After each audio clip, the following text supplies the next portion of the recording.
Hello guys, welcome back to the channel and welcome back to elite wrestling. तो guys finally इस week का Dynamite show हो चुका है खत्म, जो कि इस साल के रेवोल्यूशन पे प्रीव्यू के पहले का आखिरी शो था। और गाइज स्टिंग का भी आखिरी डायनामाइट शो था। और इस वीक के डायनामाइट शो पर स्टिंग ने जो एपिक चीजें की है वो तो मैंने कभी नहीं सोची थी। इसलिए इस वीक के पूरे शो पर क्या हुआ और हमें शो पर कौन कौन सी देखने को मिली है, ये जानने के लिए ये वीडियो एकदम आखिर तक जरूर देखना। और गाइज ऐसे ही AEW से रिलेटेड हर एक न्यूज, रूमर और अपडेट और AEW के हर एक शो का रिव्यू पाने के लिए हमारे चैनल को सब्सक्राइब करना मत भूलना। पर अब ज्यादा देर न लगाते हुए चलिए वीडियो शुरू करते हैं और करते हैं इस वीक हुए डायनामाइट शो का रिव्यू और जानते हैं कि इस वीक के डायनामाइट शो पर क्या हुआ। तो गाइज इस वीक के डायनामाइट शो की शुरुआत सरप्राइजिंगली हैंगमैन एडम पेज ने की। और यहाँ पर हम देख पा रहे थे कि हैंगमैन एडम पेज क्रंचेस के सहारे चल रहे थे, जबकि उनका आगे रेवोल्यूशन पे प्रीव्यू पर एक ट्रिपल थ्रेट मैच था और यहाँ पर वो कुछ कहने के लिए आए थे। तो लग रहा था कि शायद रेवोल्यूशन पे प्रीव्यू का मैच काफी खतरे में है। और यहीं पर बात करते हुए हैंगमैन पेज ने कहा कि जब से ये कंपनी स्टार्ट हुई है तब से फैंस के एक्सपेक्टेशन पर डिलीवर करना इस कंपनी का गोल रहा है।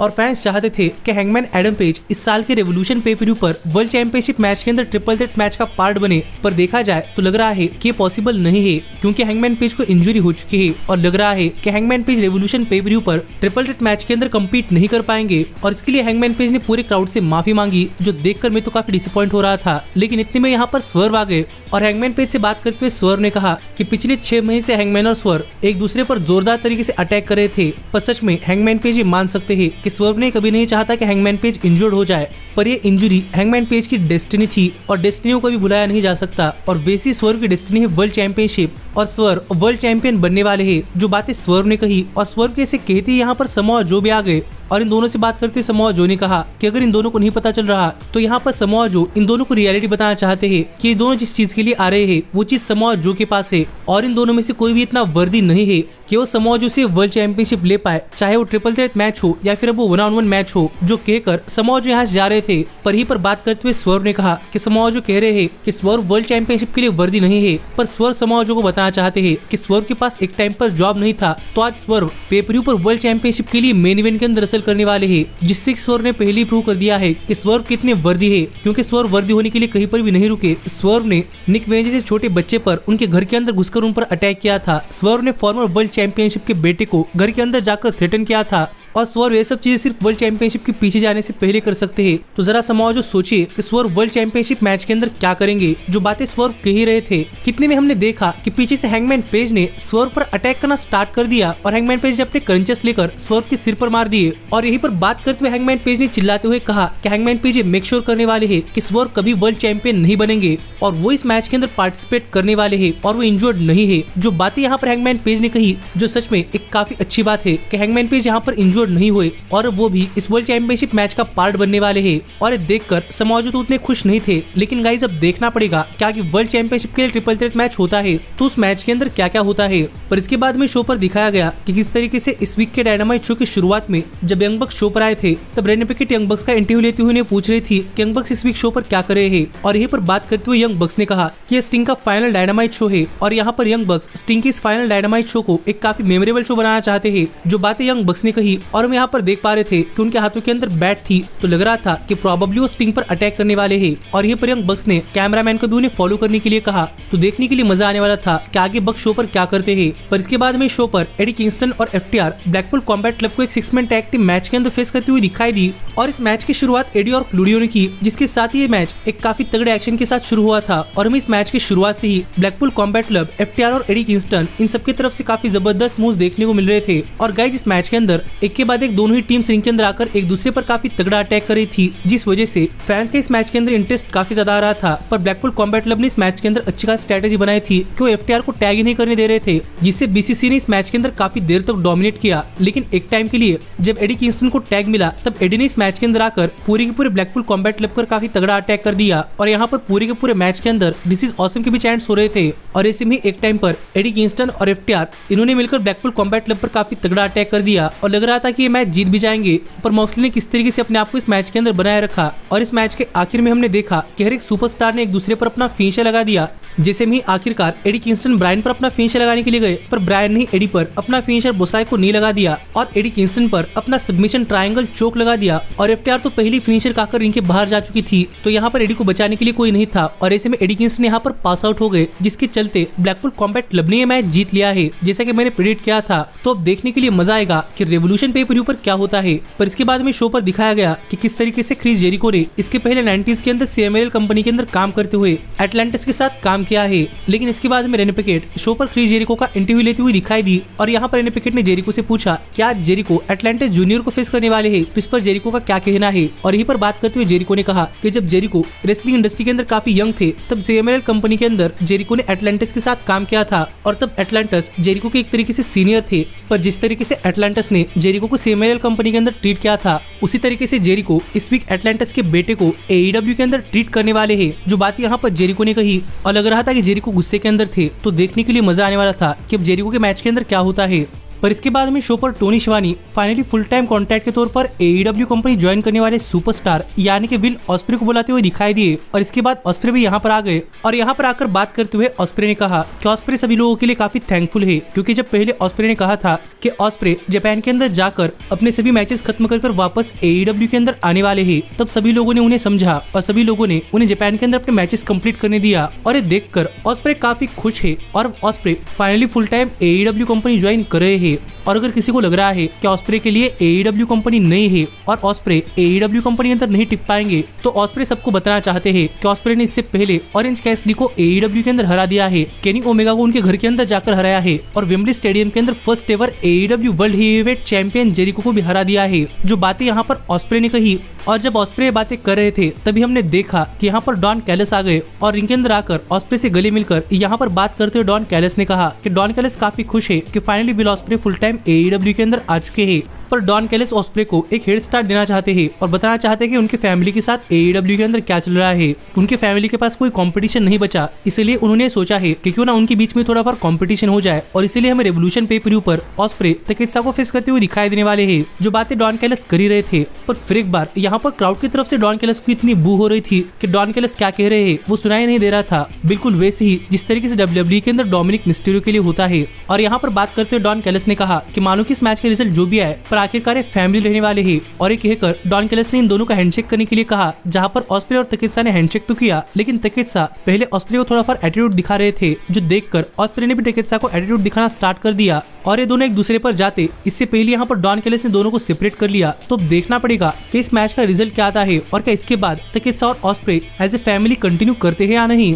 लेकिन इसके बाद हमें शो पर रेने पिकेट बैकस्टेज में एडी किंगस्टन का इंटरव्यू लेते हुए दिखाई दी, लेकिन इतने में हमने देखा कि यहाँ पर यंग बक्स आ गए और यहाँ पर रेने पिकेट और एडी किंगस्टन से यंग बक्स ने पूछा कि क्या उन्होंने अब तक स्टिंग को देखा है, जिस पर एडी किंगस्टन ने तो मना कर दिया कि उन्होंने स्टिंग को नहीं देखा। पर यहाँ पर निकोलस जैक्सन एडी किंगस्टन पर ही जा रहे थे और कह रहे थे कि एडी किंगस्टन को यंग बक्स से क्या प्रॉब्लम है, क्योंकि गाइस हमने देखा है कि एडी किंगस्टन ने यंग बक्स को स्टिंग पर अटैक करने के लिए कॉल आउट किया था। पर यहाँ पर मैट जैक्सन ने निक जैक्सन को रोक लिया। पर यहाँ पर निक जैक्सन जाते जाते ये कह रहे थे कि एडी किंगस्टन को समझ नहीं आता कि वो एक कॉर्पोरेट वर्ल्ड के अंदर है और उन्हें किस तरीके से बिहेव होना चाहिए और अच्छे खासे कपड़े पहनकर भी शो पर नहीं आते, इसलिए ड्रेस कोड वायोलेशन के लिए यंग बक्स आगे चलकर एडी किंगस्टन को फाइन कर सकते हैं। ये कहकर यंग बक्स यहाँ चले गए, जो देखकर लग रहा है कि यंग बक्स सामने से सबके साथ पंगे ले रहे हैं, जो कि प्रोबेबली उनके लिए ठीक नहीं होगा। पर इसके बाद यहाँ पर फनी चीज हुई कि एडी किंगस्टन ने पूछा कि क्या एडी किंगस्टन को जवाब देना है, जिस पर रेने पिकेट ने कहा कि अगर वो जाना चाहते तो वो जा सकते हैं और एडी यहाँ चले गए। पर इसके बाद में शो पर ऑरेंज कैसिडी का इंटरनेशनल चैंपियनशिप के लिए ओपन चैलेंज देखने को मिला, जहाँ पर ये चैलेंज क्रिश्चियन केज के family member the protege Nick Wayne ने एक्सेप्ट कर लिया और हमें शो पर इंटरनेशनल चैंपियनशिप के लिए Orange Cassidy versus Nick Wayne match देखने को मिल रहा था। और जैसे ही मैच शुरू हुआ वैसे निक वेन ने ऑरेंज कैसिडी पर काफी तगड़ा अटैक करना स्टार्ट कर दिया, जहाँ पर कई बार क्रिश्चियन केज की डिस्ट्रैक्शन के चलते निक वेन इस मैच के अंदर काफी डोमिनेट कर पा रहे थे। लेकिन एक टाइम के लिए रेफरी ने यह देख लिया और क्रिश्चियन केज को रिंग साइड से इजेक्ट कर दिया। पर हेड स्टार्ट के चलते निक वेन इस मैच के अंदर डोमिनेट कर पा रहे थे, लेकिन पता नहीं कभी एरोगेंस के अंदर बदला और ऑरेंज कैसिडी ने इसका फायदा उठाकर इस मैच के अंदर अपना कमबैक कर निक वेन पर काफी तगड़ा अटैक करना स्टार्ट कर दिया। और ये देखकर द किंगडम रिंग साइड पर आकर ऑरेंज कैसिडी को डिस्ट्रैक्ट करने में लगा और निक वेन इस चीज का फायदा उठाकर ऑरेंज कैसिडी पर अटैक कर उन्हें पिन करने के लिए गए। पर इतने में यहाँ पर ट्रेंट और रॉकी रेमेरो ने आकर द किंगडम पर अटैक करना स्टार्ट कर दिया, जिसे भी निक वेन यहाँ पर टर्न बकल एक्सपोज कर रहे थे। और ये देखकर रेफरी की पीठ पीछे गार्सिया निक वेन को कन्फ्रंट करने के लिए आ गए और इस चीज से निक वेन डिस्ट्रैक्ट हुए। तो इसका फायदा उठाकर निक वेन पर अपना फिनिशर ऑरेंज पंच लगाकर उन्हें पिन कर ऑरेंज कैसिडी ने ये मैच जीत लिया है और स्टिल है इंटरनेशनल चैंपियन। जो देखा जाए तो फिर एक बार कैसिडी का एक काफी जबरदस्त टाइटल डिफेंस था, पर कैसिडी के मैच जीतते ही रॉड्रिक स्ट्रॉन्ग ने यहाँ पर आकर ऑरेंज कैसिडी पर पर अटैक करना स्टार्ट कर दिया, जो देखकर कैसिडी को बचाने के लिए ट्रेंट और रॉकी रोमेरो रिंग के अंदर आ गए और इन्हें देखकर किंगडम और रॉड्रिक स्ट्रॉन्ग यहाँ से भाग गया। तो देखना पड़ेगा कि आगे रेवोल्यूशन पे पर व्यू के अंदर क्या होता है। लेकिन इसके बाद में शो पर रेने पिकेट बैक स्टेज में फिर एक बार बैंग बैंग सीजर गैंग का इंटरव्यू लेते हुए दिखाई दी और यहाँ पर बात करते हुए इन सब ने कहा कि हमने देखा है कि लास्ट टाइम बुलेट क्लब और डैडी एस की जोड़ी ने कमाल कर दिया है, पर यहीं पर ये और ज्यादा ऑप्शंस देखना चाहते हैं, तो क्यों ना आगे ऑस्टिन गन और द क्लेम इस अलग ट्रियो के साथ मैच रसल किया जाए और उनकी केमिस्ट्री चेक की जाए, जिस पर सब मान गए हैं। तो देखना पड़ेगा कि अब अलग कॉम्बिनेशन के साथ बुलेट क्लब गोल्ड क्या क्या कमाल कर पाती है। पर इसके बाद में शो पर स्काई ब्लू एक 1-on-1 मैच के अंदर क्रिस स्टैटलैंडर को फेस करती हुई दिखाई दी और जैसे ही मैच शुरू हुआ वैसे ही स्काई ब्लू क्रिस स्टैटलैंडर पर काफी तगड़ा अटैक करने के लिए गई, पर स्टैटलैंडर ने अपने साइज का फायदा उठाकर इस मैच के अंदर स्काई ब्लू पर काफी खतरनाक मूव्स लगाना स्टार्ट कर दिया और स्टैटलैंडर इस मैच के अंदर शुरुआत से ही काफी डोमिनेट कर रही थी, जो देखकर स्काई ब्लू ने आउट ऑफ नोवेयर क्रिस स्टैटलैंडर पर एक के बाद एक हाई फ्लैंग मूव्स लगाना स्टार्ट कर दिया, जिसका क्रिस स्टैटलैंडर के पास कोई जवाब नहीं था, जिसके चलते ये मैच भी एक अच्छा खासा मैच चला है। और यहीं पर स्टोकली हैथवे चाहते थे कि क्रिस स्टैटलैंडर ये मैच जीतने के लिए चेन से स्काई ब्लू पर अटैक करे, पर विलो नाइटिंगेल इसके खिलाफ थी, जिस वजह से यहाँ पर क्रिस स्टैटलैंडर काफी डिस्ट्रैक्ट हुई। और जब रेफरी ये सब चीजें देख रहा था तभी पीछे से जूलिया हार्ट ने आकर क्रिस स्टैटलैंडर पर अपने TNT चैंपियनशिप से अटैक कर दिया और एज अ रिजल्ट क्रिस स्टैटलैंडर पर अपना फिनिश लगाकर स्काई ब्लू ने उन्हें पिन कर ये मैच जीत लिया है। और हम यहाँ पर क्लियरली देख पा रहे हैं कि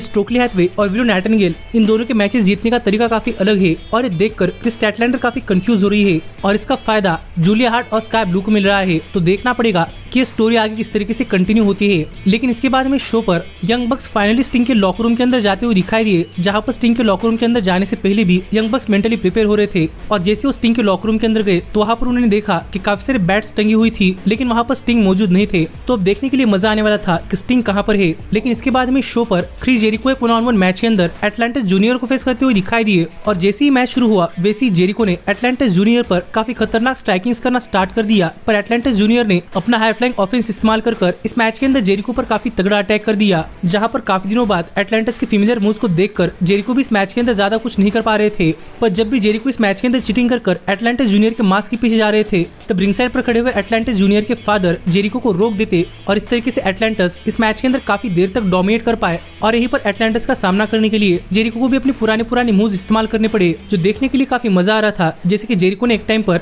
एटलांटिस पर टॉप रोप से एक बुलडॉग लगा दिया, जो मूव जेरिको फिलहाल में तो इस्तेमाल नहीं करते पर पुराने दिनों में इस्तेमाल किया करते थे। और यहीं पर एक टाइम के लिए एटलांटिस इस मैच के आखिर में जेरिको पर अपना फिनिश लगाने के लिए जा रहे थे, पर जेरिको ने इसे वॉल्स ऑफ जेरिको के अंदर कन्वर्ट कर लिया, जहां पर एटलांटिस जूनियर तो गिव अप नहीं करना चाहते थे, पर उनके फादर को पता था कि वो काफी दर्द के अंदर है, इसलिए उन्होंने टॉवल रिंग के अंदर फेंक दी और एज अ रिजल्ट जेरिको ने ये मैच जीत लिया है। जो देखा जाए तो एटलांटिस जूनियर की तरफ से एक काफी तगड़ी फाइट रही है और हमने देखा भी कि ये मैच खत्म होने के बाद जेरिको ने एटलांटिस जूनियर और एटलांटिस को भी काफी ज्यादा रिस्पेक्ट दिखाई। तो अब आगे देखना पड़ेगा कि आगे CMLL स्टार्स के साथ AEW के अंदर क्या होता है। लेकिन इस सब के बाद हमने देखा कि यंग बक्स शो के मेन इवेंट के अंदर यहाँ पर आए थे और यहाँ पर यंग बक्स स्टिंग को ढूंढ रहे थे, जहाँ पर रिंग साइड पर काफी सारे फैंस ने स्टिंग का मास्क पहना था और यंग बक्स एक के बाद एक उनका मास्क उतार कर स्टिंग को देख रहे थे, जहाँ पर काफी देर तक यंग बक्स को स्टिंग तो नहीं मिले। लेकिन हमने देखा कि डार्बी एलिन एक मास्क के पीछे थे और डार्बी एलिन यहाँ पर यंग बक्स पर अटैक करना स्टार्ट कर दिया, पर नंबर्स गेम के चलते यंग बक्स डार्बी एलिन पर भारी पड़े और यंग बक्स ने डार्बी एलिन पर EVP ट्रिगर भी लगा दिया। और यहीं पर यंग बक्स ने किसी को बैकस्टेज से बुलाया, जिसका प्लान था कि वो डार्बी एलिन पर अटैक करे। और गाइज हमने देखा कि ये कोई और नहीं बल्कि नेचर बॉय रिक फ्लेयर थे और रिक फ्लेयर रिंग के अंदर आए और देखने में लग रहा था कि अब रिक फ्लेयर भी बैट लेकर डार्बी एलिन पर अटैक कर देंगे। लेकिन रिक फ्लेयर ने सरप्राइजिंगली यंग बक्स पर अटैक करना स्टार्ट कर दिया, जो देखकर यंग बक्स ने रिक फ्लेयर पर एक लोगो लगा दिया और बक्स रिक फ्लेयर पर भी अटैक करने के लिए जा रहे थे। पर इतने में स्टिंग का थीम म्यूजिक बजा और यंग बक्स स्टिंग को देखने के लिए रैंप पर गए। पर गाइज में अपने आइकॉनिक फैशन के अंदर स्टिंग रैफ्टर से यहाँ पर केबल्स का इस्तेमाल कर अरीना के अंदर आते हुए दिखाई दिए और ऐसे अपनी एंट्री कर स्टिंग ने यहाँ पर यंग बक्स पर अटैक कर दिया और निक जैक्सन को रिंग के अंदर ले जाकर स्टिंग ने उन पर अपना फिनिशर स्टिंगर डेथ ड्रॉप भी लगा दिया और इसे स्टिंग ने यंग बक्स को यहाँ से भगा दिया। और आखिरकार स्टिंग डार्बी एलिन और रिक फ्लेयर के स्टैंड आउट करने के साथ ही इस वीक का डायनामाइट शो ऑफ एयर गया, जो शो मुझे तो काफी पसंद आया है। और गाइस फिर एक बार स्टिंग को रैप्टर से एंट्री करते हुए देख पुरानी मेमोरीज काफी फ्रेश हुई, जिस पर आपका क्या कहना है आप मुझे कमेंट कर बताइए। और अब रेवोल्यूशन पे के लिए आप कितने हाइप्ड अप थे और अब रेवोल्यूशन पे के लिए आप कितने हाइप्ड अप है। पर ऐसे ही AEW से रिलेटेड हर एक न्यूज रूमर और अपडेट और AEW के हर एक शो का रिव्यू पाने के लिए हमारे चैनल को सब्सक्राइब करना मत भूलना। लेकिन अब भी मिलता हूँ आपसे अगली वीडियो के अंदर, पर तब तक stay healthy, stay happy and keep watching elite wrestling. Hey, did you like that video? Click the screen for more. And where do you think you're going? Check out our official merchandise page and to support the entire cast. And thanks so much for being the elite. The elite, the elite. What, Nick, you're not going to sing at all with me this time?